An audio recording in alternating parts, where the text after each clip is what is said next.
conversa? Será que tudo se resolve mesmo com uma boa conversa? Eu acho, a gente tem vivido isso.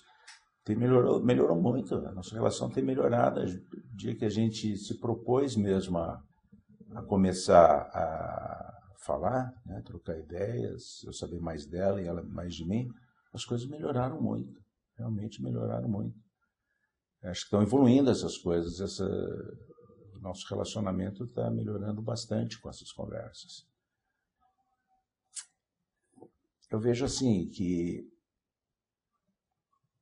esses últimos tempos eu nem sei se ela me achava, se ela gostava de mim ainda, se ela me achava bonito, como no começo do nosso casamento, lá atrás, porque a princípio ela realmente declarava isso.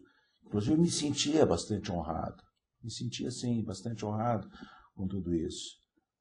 Mas dava a impressão, depois de um certo tempo, que as coisas foram desgastando, dava a impressão, inclusive, ela estava procurando uma outra pessoa, talvez até parecido comigo. Não sei nem se existe. Mas me parecia que ela estava procurando mais alguém. Ou alguma outra coisa. E me pareceu que era conversa. Tem funcionado, né, amor? O Luiz Cláudio é único. Não tem ninguém mesmo parecido com ele. E realmente as nossas conversas têm evoluído e a gente tá se sentindo melhor. Inclusive ele tem até cantado comigo e eu queria até cantar uma música pra ele agora. Você canta comigo, amor? Volta pra casa, me vira a cabeça, me bota no colo, me enlouqueça, reacende a chama, diz que me ama, faz meu mundo seu mundo, me chama de amor. Canta, amor. Volta pra casa.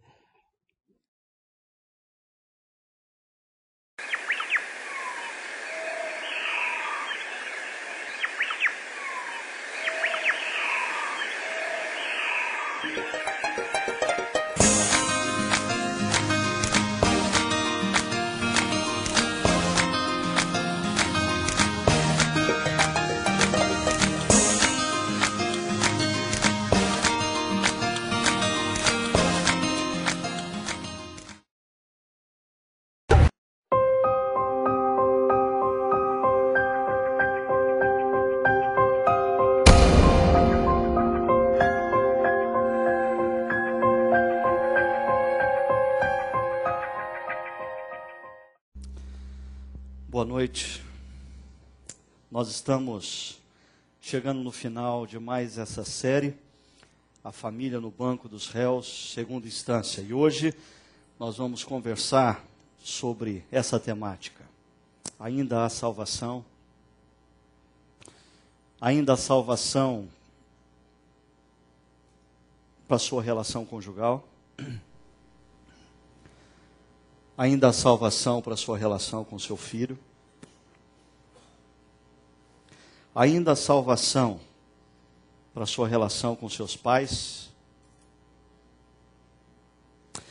Ainda há salvação para a sua relação com aquele antigo amigo que você não mais mantém uma intimidade? Algum tempo atrás, eu estava acompanhando um casal de amigos que estavam vivendo uma crise conjugal bem séria. E uma manhã ele me ligou e pediu para conversar. Então nós agendamos para a gente se encontrar num determinado lugar e a gente poder tomar um café juntos e conversarmos um pouco mais. E quando eu cheguei ali, encontrei aquele amigo. Ele estava muito abatido, desanimado. E, entre outras coisas, chegou um determinado momento, ele disse: não tem mais jeito, Ricardo. Acabou. Eu agradeço o seu esforço, o seu empenho de conversar com a gente várias vezes, mas acabou. Nós não temos mais diálogo, nós não temos mais carinho um com o outro, a gente não se respeita mais, Ele disse, não existe nem mesmo vontade de que esse casamento seja salvo. Acabou. Eu confesso que, vivendo com aquele amigo durante um tempo e ouvindo as palavras dele e olhando para a fisionomia dele, eu durante alguns instantes assim, eu me senti vazio. Eu não tinha nada para falar. Eu não tinha como reagir. Os meus recursos também já tinham se esgotado. E aconteceu uma coisa interessante naquele momento. Um barulho me chamou a atenção na mesa ao lado. E quando eu olhei na mesa ao lado, um garçom servia vinho a um casal. E o barulho dele servindo vinho me chamou a atenção. E eu creio que aquele momento foi o momento de Deus. Porque imediatamente veio à minha mente um momento em que Jesus esteve presente numa festa de casamento. Uma festa na qual o vinho havia acabado. E ali Jesus realiza um milagre. E eu viajei naquele momento por Evangelho de João, capítulo 2. Um texto que me chama a atenção, primeiramente, porque no Evangelho de João ele fala do primeiro milagre de Jesus.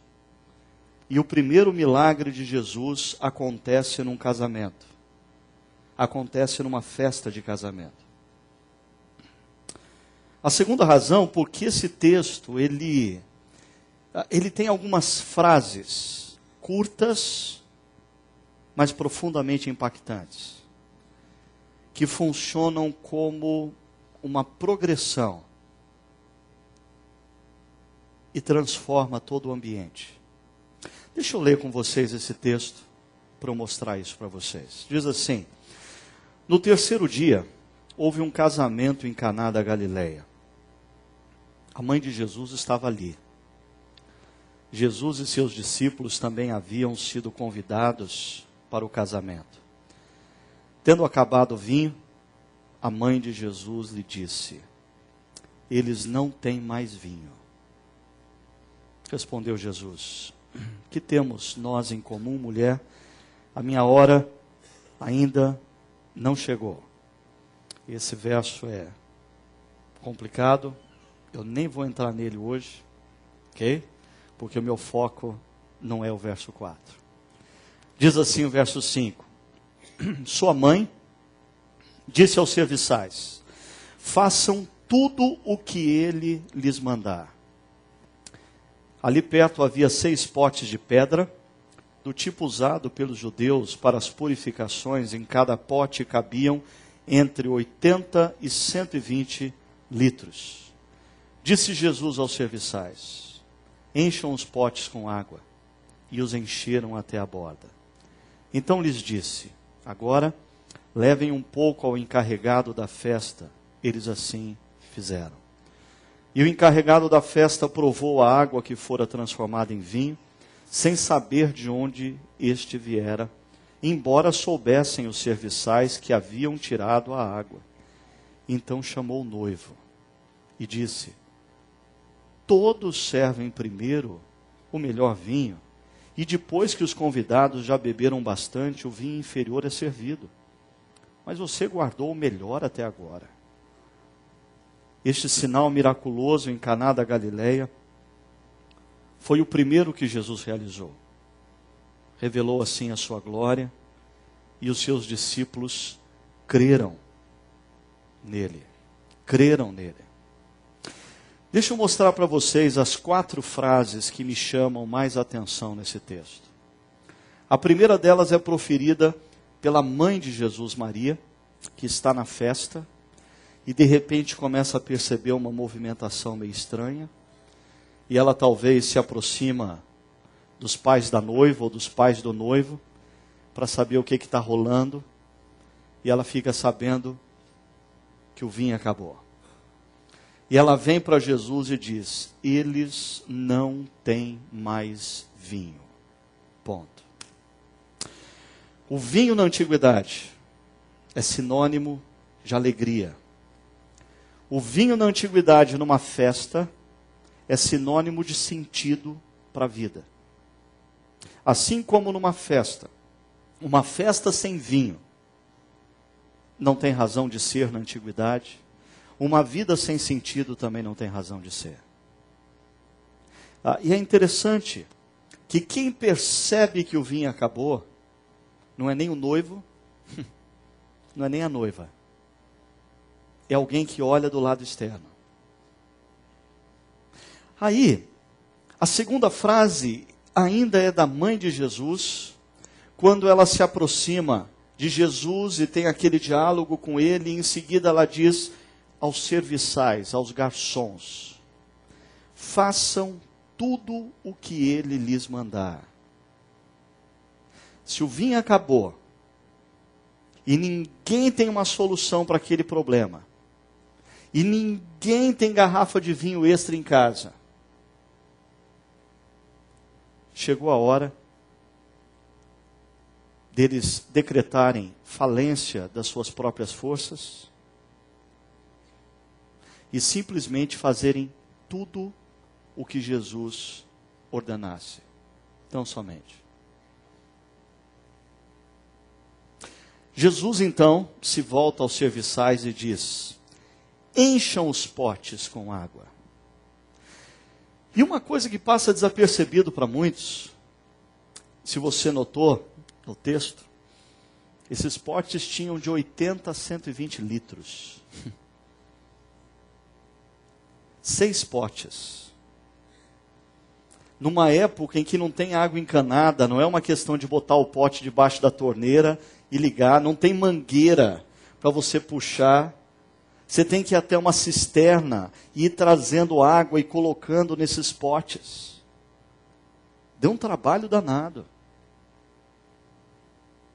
Você nunca se questionou por que Jesus tinha umas manias desse tipo? Se ele é Deus encarnado e tem o poder de transformar água em vinho, ele não podia dizer assim: olhem para aqueles potes. Olhem dentro dele agora. E os caras olhavam, estava cheio de vinho. Por que Jesus, diante de um cego, faz lodo, coloca nos olhos dele e diz: vai se lavar em tal lugar. E só quando o cara chega lá para se lavar, é que ele começa a ver, e aí ele não consegue nem identificar quem foi que curou. Por que Jesus pediu para eles encherem os potes d'água? E ontem, esse final de semana, eu dava um curso aqui para o pessoal do Teleios, e eu estava dizendo que quando a gente lê a Bíblia, a gente tem que prestar muita atenção e tomar muito cuidado quando você encontra na Bíblia uma frase sem necessidade. Uma frase assim, que não tem razão de ser, que não era necessária. Porque se uma frase que não era necessária está ali, é porque ela é muito mais necessária do que você possa imaginar. Por exemplo, diz o texto: eles encheram até a borda.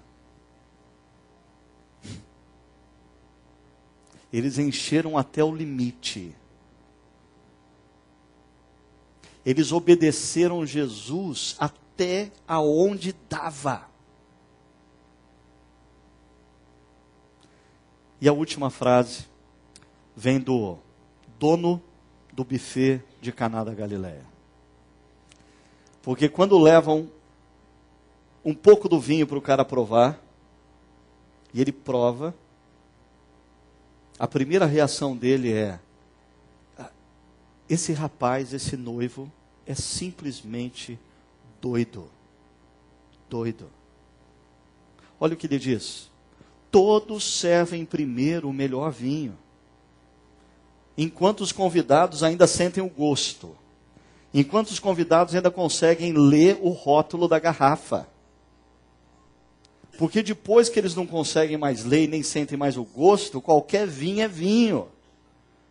Agora, rapaz, você deixou o melhor para o final.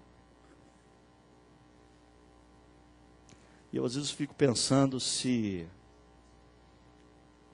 essa não é a realidade de muitas das nossas vidas aqui e das pessoas que nos acompanham pela internet. A gente não descobriu ainda que tem coisa melhor. A gente está vivendo a partir das nossas próprias forças. A gente está vivendo tentando dar sentido à nossa própria existência. A gente está tentando salvar os nossos casamentos através da nossa própria cabeça ou através dos valores da cultura, e a gente só vai apanhando, apanhando, apanhando, apanhando.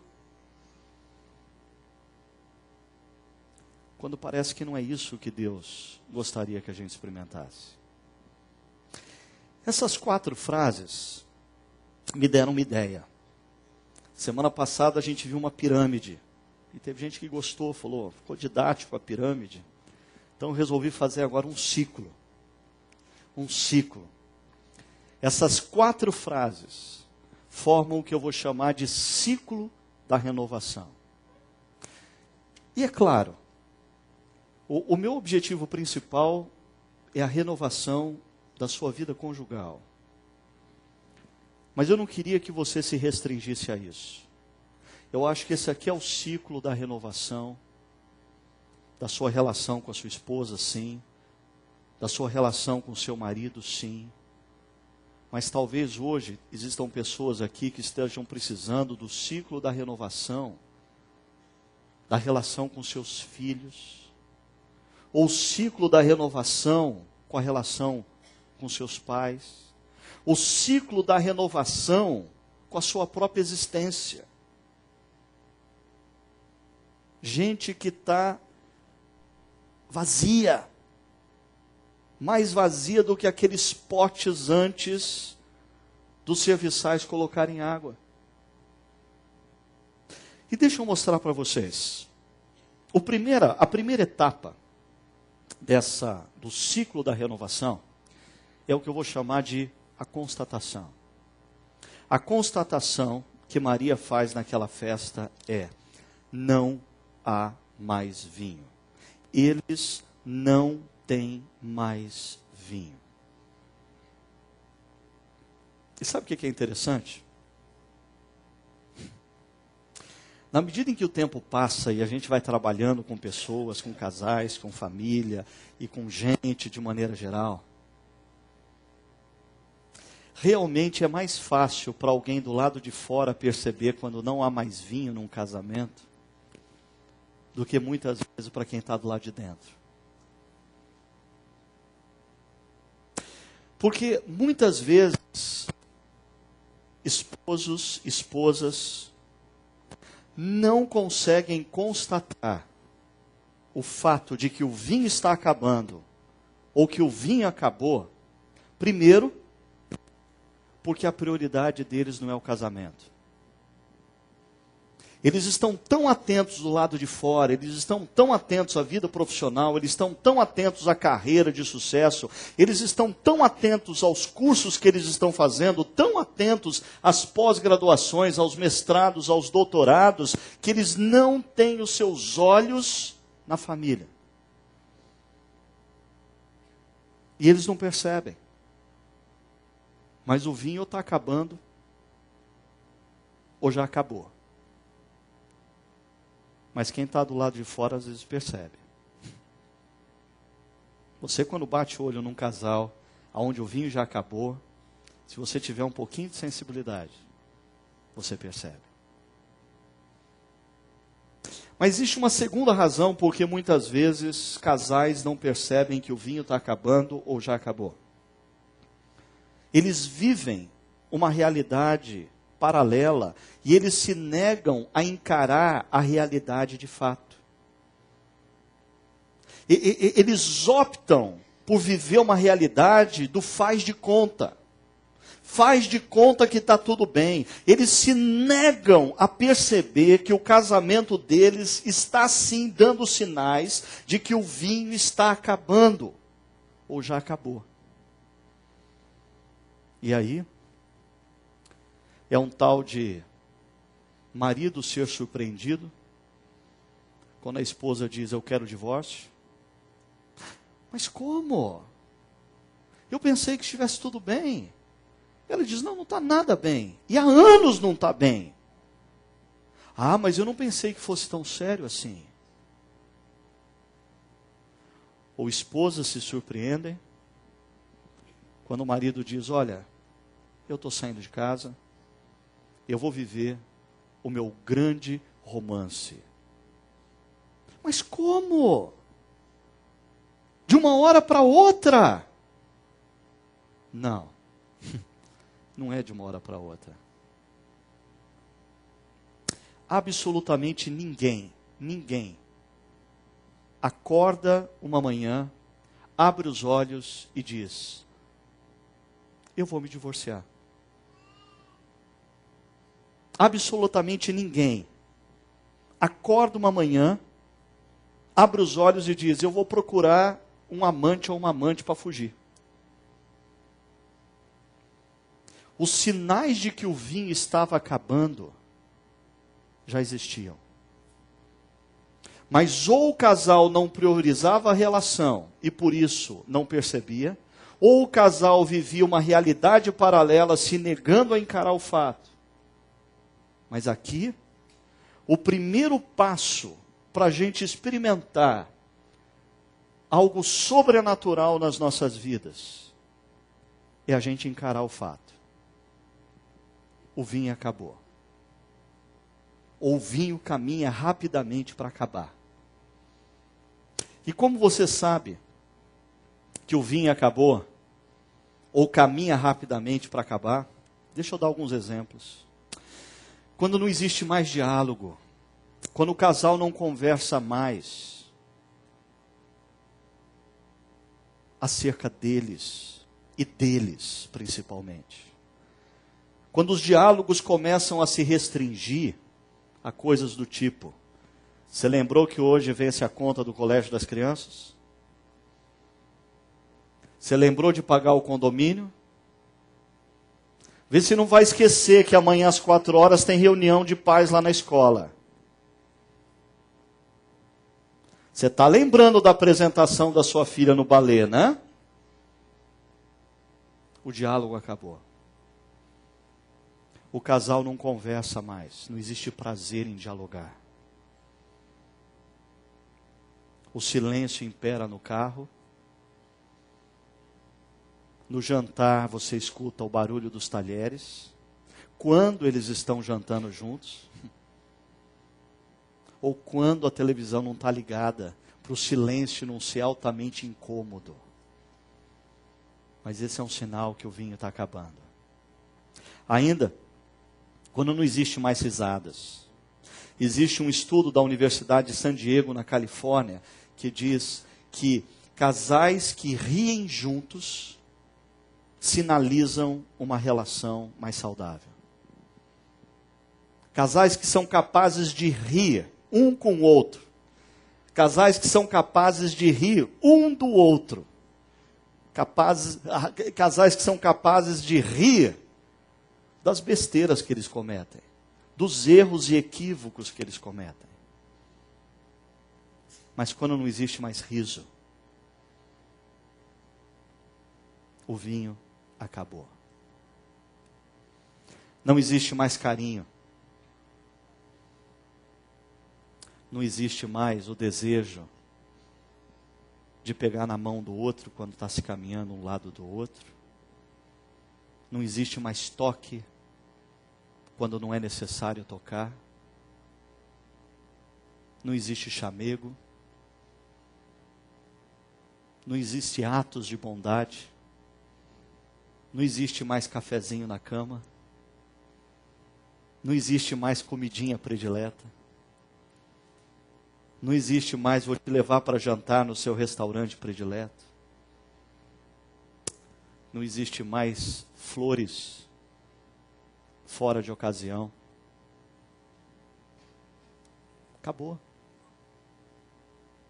Ainda, talvez esse seja o sintoma mais grave. Não existe mais respeito. O casal não se respeita mais. Eles se criticam abertamente. O fazem na frente dos filhos. Ridicularizam um ao outro na frente dos amigos. O respeito acabou. Porque o vinho se foi.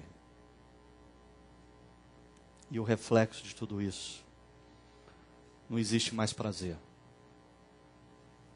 Não existe mais sexo. Não existe mais sedução.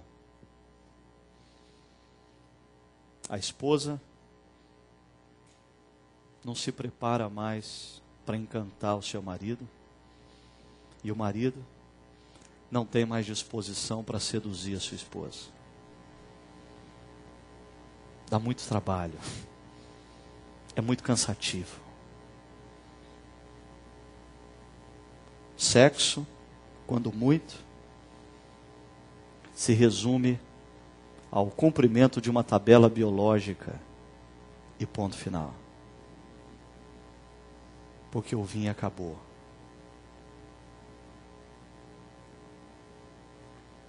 E por final, não existe mais cumplicidade. Ontem alguém dizia assim para mim, eu perguntei, e aí, como vão as coisas? Ele disse, mal. Mas e aí, o que vocês estão fazendo? Ele disse, hoje eu penso muito mais na minha profissão do que no meu casamento. Não existe mais sonho em comum. Cada um está vivendo o seu projeto pessoal. Cada um tem o seu horário. Eles têm sim um apartamento como sociedade. Eles têm 1 ou 2 filhos, que eles têm que dividir as responsabilidades. Mas não existe mais cumplicidade. Sabe por quê? Porque o vinho acabou. E quem é solteiro, eu vou dar uma má notícia para vocês. Os casados já sabem o que eu vou dizer. O vinho vai acabar. O vinho vai acabar. E aí, quando o vinho acaba, a gente tem 2 possibilidades. A primeira delas é buscar uma garrafa de vinho fora da relação. É muito mais prático. É muito mais prático.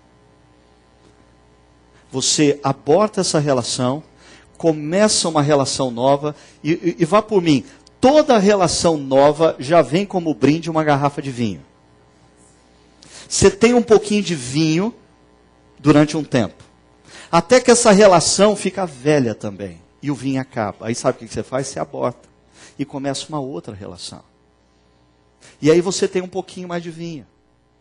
Até que o vinho acaba dessa relação também. Daí sabe o que você faz? Você aborta. E começa uma outra relação. Agora, pessoas que já viveram essa experiência do divórcio, do recasamento, do divórcio, do recasamento, do divórcio, do recasamento, sabem que alguma coisa aqui dentro da gente diz, não era para ser assim.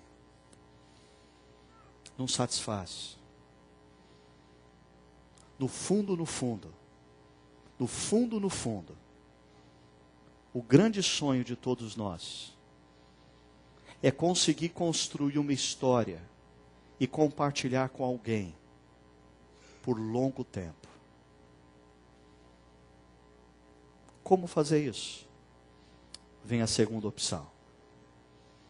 A segunda opção é ouvir a voz que diz: façam tudo o que ele lhes mandar. E eu vou chamar essa etapa de realinhamento. Porque é o momento em que a gente tem que tomar uma decisão. Qual vai ser a voz que nós vamos ouvir? Qual será a voz que vai imperar nas nossas mentes? Qual será a voz que redimensionará os valores do nosso coração? Maria está dizendo aqui para a gente ouvir a voz de Jesus. E aqui, ontem, quando nós terminávamos o nosso encontro lá no Alphaville, uma pessoa se aproximou e disse: Ricardo, essa série foi diferente do ano passado. Eu falei assim, por que você acha isso? Ele falou assim, não, acho que foi mais leve, você pegou mais leve. Eu disse, quem sabe o seu casamento esteja mais em ordem, então agora você sentiu que foi mais leve. Quem sabe o ano passado a coisa estava mais complicada, então foi mais pesada, está melhorando. Eu falei, não pensei desse lado, né? Daí ele falou, não, mas você procurou enfatizar muito essa questão do ser discípulo de Cristo, e nem tanto das dicas no casamento. Eu falei, sim, eu fiz isso, e foi proposital. Porque eu continuo a afirmar, muitos dos problemas que nós, casais, homens e mulheres que frequentam igreja domingo após domingo, estamos vivendo na nossa relação conjugal, ou na nossa relação profissional, ou na nossa relação com amigos e vizinhos, diz respeito não a princípios de relacionamentos propriamente ditos, mas diz respeito ao fato de que nós não estamos vivendo o discipular de Cristo. Quando de fato a gente se rende a Jesus, escuta a voz dele e diz, a voz de Jesus é o imperativo maior na minha vida. Eu duvido que um homem que faça isso não se torne um melhor marido. Eu duvido que um homem que está com as malas na porta de casa não volte para trás e diga, eu tenho que reconstruir esse casamento. Eu duvido que uma mulher que está pensando em recomeçar a vida com uma outra pessoa, não redimensione a sua mente e o seu coração, volte para dentro de casa e diga, eu tenho que lutar. E tudo começa pela nossa decisão simples. Quem nós vamos ouvir? Certamente, existem algumas vozes que tentam sabotar a voz de Jesus dentro de nós. Uma delas é a nossa vontade própria. Porque a nossa vontade, disfuncional, porque quando você está vivendo uma crise, quando você está vivendo uma relação onde o vinho acabou, certamente a sua vontade não é lá essas coisas. E a sua vontade também fala dentro de você. Faça tudo o que eu mandar. E você vai ter que fazer uma escolha.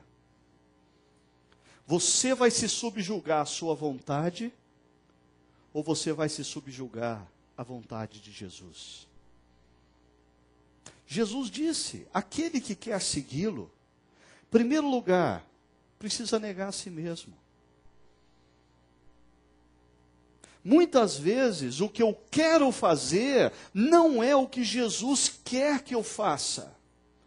Muitas vezes, o meu desejo não corresponde ao desejo de Jesus para a minha vida. E eu tenho que fazer uma escolha. Que voz que eu vou ouvir? Existe uma outra voz que tenta sabotar a voz de Jesus em nossas vidas. A voz da cultura. A voz dos valores da nossa cultura. A voz que a gente escuta ecoando através das novelas, das séries, dos filmes, das conversas de botequim, das conversas no salão de beleza, das conversas no clube, das conversas entre amigos no cafezinho, na empresa. Os valores da cultura muitas vezes tentam nos pressionar a nos mover em outra direção, muito diferente da direção que Jesus quer que a gente siga. E quando a gente chega à conclusão que o vinho acabou, ou que está acabando, no seu casamento, na sua relação com seus filhos, na sua relação com seus pais, na sua relação com determinados amigos, na sua relação com a sua própria vida, você tem uma possibilidade: decretar falência e dizer: realmente eu não tenho nada a fazer a não ser obedecer tudo o que Ele, Jesus, me disser. Realinhar a minha vida nos valores de Cristo. Realinhar os meus desejos aos valores de Cristo. Realinhar a minha agenda aos valores de Cristo. Realinhar o que eu faço ou deixo de fazer como marido, como esposa, como filho, como amigo, aos valores de Cristo. E quando aqueles homens decidem realinhar as suas vidas aos valores de Cristo, nós entramos na terceira etapa, o processo. E aqui, Jesus diz a eles: encham os potes. E eu diria que aqui nessa etapa, nós temos a grande distinção, preste atenção nisso, a grande distinção entre pessoas que até dizem que desejam a renovação, contanto que Deus faça uma obra extraordinária na vida delas. Elas dizem: o meu casamento vai mal, o meu amor se foi, o vinho acabou. Deus, eu quero, faça essa obra na minha vida. Deus, faça essa obra. Estou aqui, Senhor. Se o Senhor quiser fazer a obra na minha vida, pode fazer. Senhor, de preferência, faz na minha vida e muda essa mulher. Muda esse homem. Se Deus fizer a obra, eu quero. Interessante. Tem gente que, para salvar o seu casamento, começa a entrar numas do tipo: levar a camisa do marido para a reunião de libertação, participar da corrente de oração dos 7 dias e meio de amor, frequentar a sessão do descarrego para afastar o demônio do divórcio, tomar junto com a esposa um copo de água do Rio Jordão para obter o milagre da comunicação. Mas ninguém está disposto a encher os potes. Não sei se você já percebeu a diferença.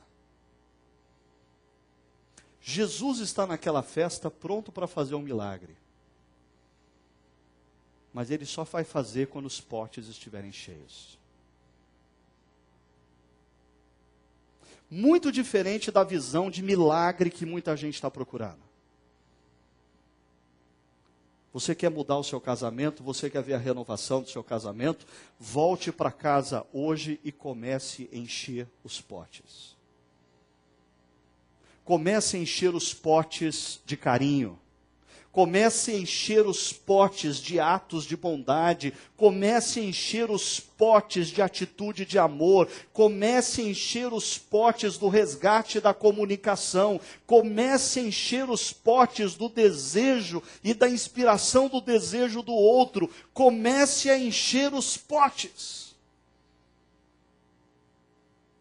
E o milagre vem. Eu acho que essa é a diferença entre querer ser alvo de um milagre e querer ser instrumento de um milagre. Quando Jesus pede para aqueles homens encherem os potes, Jesus está desafiando a eles a se tornarem instrumentos de um milagre. O milagre vai alcançar a vida deles, sim, mas vai vazar através deles. Quando Moisés está saindo com o povo de Israel do Egito, e ele olha para trás e tem todo o exército de Faraó fungando no cangote dele, ele olha para frente e tem o Mar Vermelho, ele diz: Deus, e agora? Deus diz: tão somente marche. E quando as plantas dos pés do sacerdote tocam as águas se abrem. mas eles tiveram que marchar. Quando Jesus chega na cidade de Betânia, o seu amigo Lázaro está morto. Jesus para diante do sepulcro e ordena para que os homens removessem a pedra. E em seguida ele diz: Lázaro, sai para fora. Jesus faz o que era impossível para os homens. Mas eu pergunto, o Jesus que é capaz de dizer: Lázaro, levanta-te dentre os mortos e sai, não seria o mesmo Jesus capaz de dizer: pedra se move? Mas a pedra são os homens que têm que remover.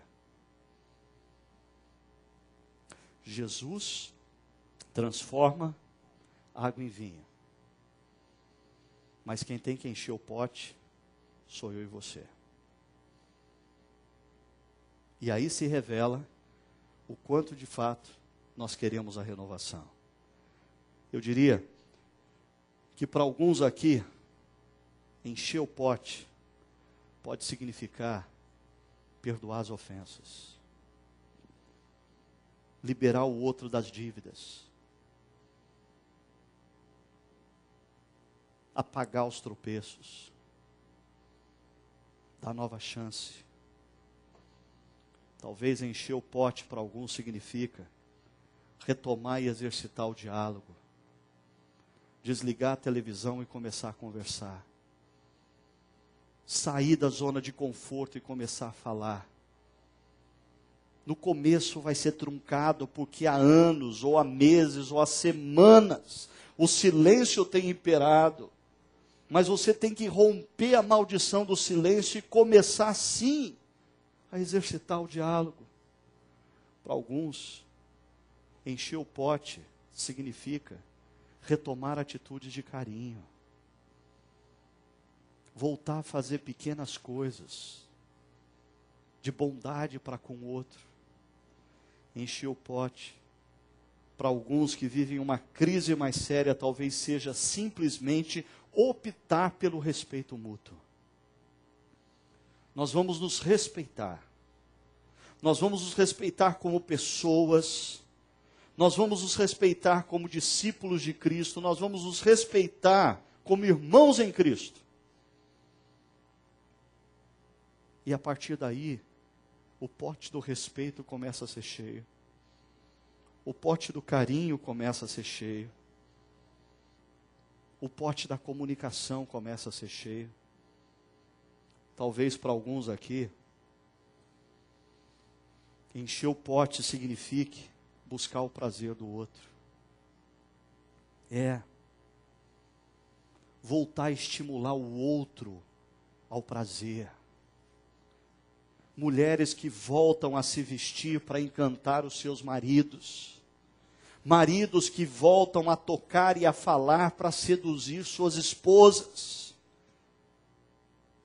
Tudo que eu estou colocando aqui, gente, não tem a ver com vontade. Tem a ver com uma decisão. Fazer tudo o que Jesus mandar. Percebe? Tudo que eu estou colocando aqui não tem a ver com você sentir vontade de fazer, mas sim você fazer, porque isso é o que Jesus quer. E você tomou uma decisão de se realinhar e só ouvir a voz de Jesus. E Jesus está dizendo: encham os potes. Encher os potes, talvez para alguns aqui, signifique recorrer à ajuda externa. Parar com esse negócio, o que vão pensar de mim, e buscar ajuda séria. Ajuda comprometida com a voz de Jesus. Não com a voz da cultura, não com a voz do salão de beleza, não com a voz do clube, não com a voz do cafezinho da empresa, não com a voz da novela, mas com a voz de Jesus. E aí, o quarto passo é um milagre. Diz o texto que aquele dono de buffet disse para o noivo: rapaz, todos servem primeiro o melhor vinho. Mas o que você tinha na cabeça? O que você tinha na cabeça? Você guardou o melhor para o final. Eu diria, a mesma afirmação que revela que aquele dono de buffet achava um absurdo o que aquele rapaz tinha feito, ele não tinha feito nada disso. Eu diria que Deus a faz olhando algumas das nossas vidas. Porque você insiste em querer viver a partir desse vinho que se esgota? Porque você insiste em tentar viver a partir de você mesmo?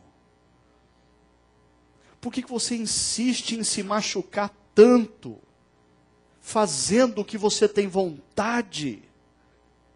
Por que você insiste em se ferir e ferir os outros tanto, se deixando subjugar e formatar pela cultura? Por que você não toma uma decisão hoje de ouvir e obedecer tão somente uma voz, a voz de Cristo? Voltar para casa e começar a encher potes. Talvez você tenha que encher potes no seu casamento. Talvez você tenha que encher potes na relação com alguns amigos. Talvez você tenha que encher potes na relação com seus pais. Mas se você decidiu realinhar a sua vida à voz de Cristo, é hora de você voltar para casa e encher potes. E aí, o milagre acontece.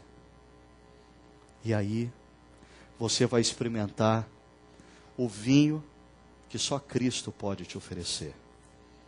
O vinho que não tem para vender em lugar nenhum. O vinho que não é produzido por mãos humanas. O vinho que sacia toda a sede.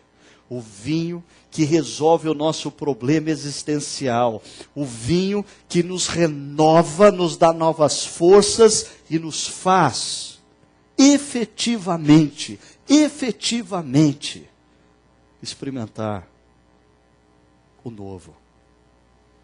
O novo que só Deus pode nos dar. Quando nós iniciamos a reflexão nessa noite, eu falava daquele casal de amigos. Eu não sei se você se lembra, mas eu dizia que eu estava num lugar tomando um café com ele, e ele disse: acabou, não tem mais jeito, não tem mais carinho, não tem mais respeito, não tem mais prazer, e eu acho que eu nem quero mais. Então, me chamou a atenção o barulho de vinho sendo derramado no cálice, na mesa ao lado. E Deus me trouxe à mente esse texto. E eu me voltei para aquele meu amigo e disse: cara, você se lembra daquela história quando Jesus estava numa festa de casamento e o vinho acabou? Naquela festa uma voz foi ouvida. Essa voz dizia: façam tudo o que Ele ordenar. Ponto. E aqueles que ouviram essa voz encheram os potes e encheram até a borda. Eu olhei para aquele meu amigo e disse: A única coisa que eu posso fazer por você é orar e torcer para que você volte para casa, disposto a ouvir a voz de Jesus e a encher os potes. O milagre é com Cristo, mas encher os potes é contigo. Nós nos despedimos, ele se foi, e se passaram algumas semanas, eu não ouvi nada dele, e depois de 1 mês e meio, 2 meses no máximo, eu cheguei um dia no escritório, aqui embaixo, e fui surpreendido. Tinha uma garrafa de vinho em cima da minha mesa, e dos bons. E naquela garrafa de vinho tinha um bilhete. Nesse bilhete estava escrito isso aqui: Jesus fez outra vez. Obrigado.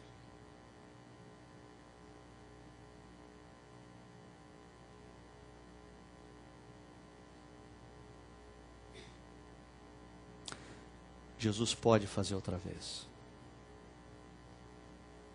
Jesus tem feito outra vez. Jesus vai fazer outra vez.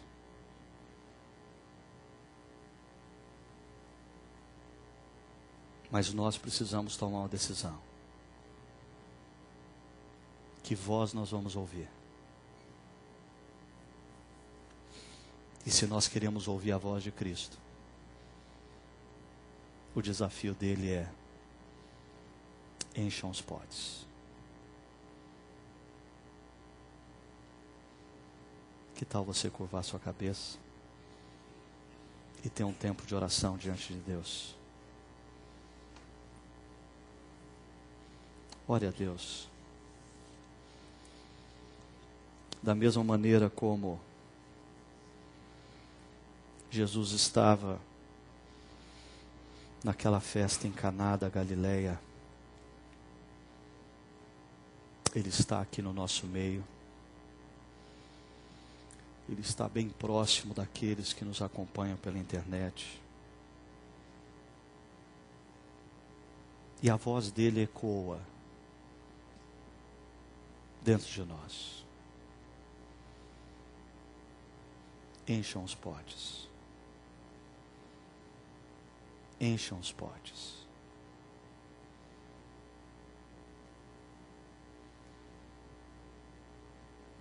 Encham os potes da sua relação conjugal. Encha os potes da relação com seus filhos. Encha os potes na relação com seus pais. Encha os potes na relação com seus amigos.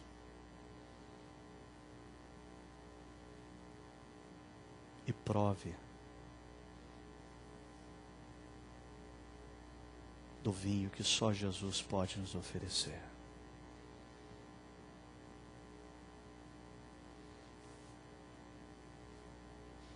Senhor, o Senhor conhece a história de cada um de nós aqui. O Senhor sabe como nos encontramos nessa noite. Mas a tua voz ecoa dentro de nós, nos desafiando a nos rendermos tão somente ao Senhor, a redimensionarmos a nossa caminhada e a nossa vida aos teus valores e princípios, e a começar um novo tempo nos nossos relacionamentos, especialmente o relacionamento conjugal. Enchendo os potes. Enchendo os potes do respeito, do carinho, do diálogo, do prazer, da espiritualidade. Senhor. Eu te peço por aqueles homens e mulheres que se encontram em crise nesta noite, se sentindo vazios, se sentindo sozinhos, se sentindo sem norte. Faz de novo, Pai. Faz de novo. Eu te peço por aqueles casais que estão vivendo hoje a constatação de que o vinho se acabou. Ou talvez que o vinho está acabando e acabando rapidamente. Faz de novo na vida desses casais, Pai. Faz de novo. Nós oramos em nome daquele que tem o poder de fazer tudo de novo. Jesus. Amém.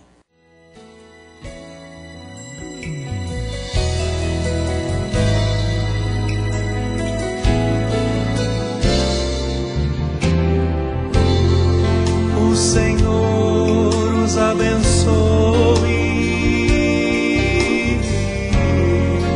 O Senhor os guarde. O Senhor olhe bem para vocês e abra um sorriso.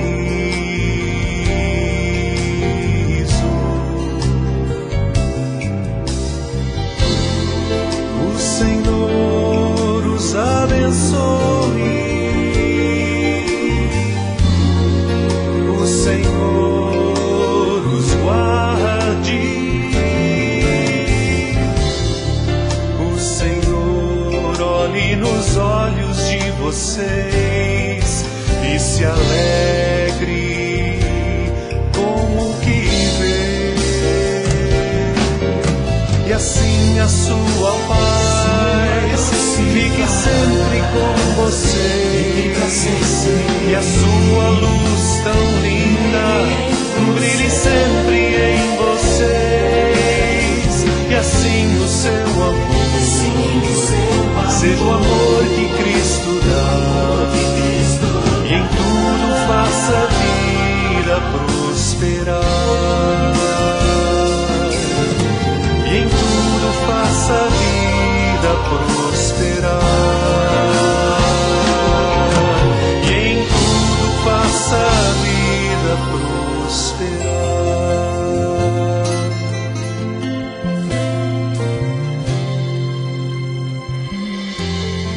O Senhor os abençoe.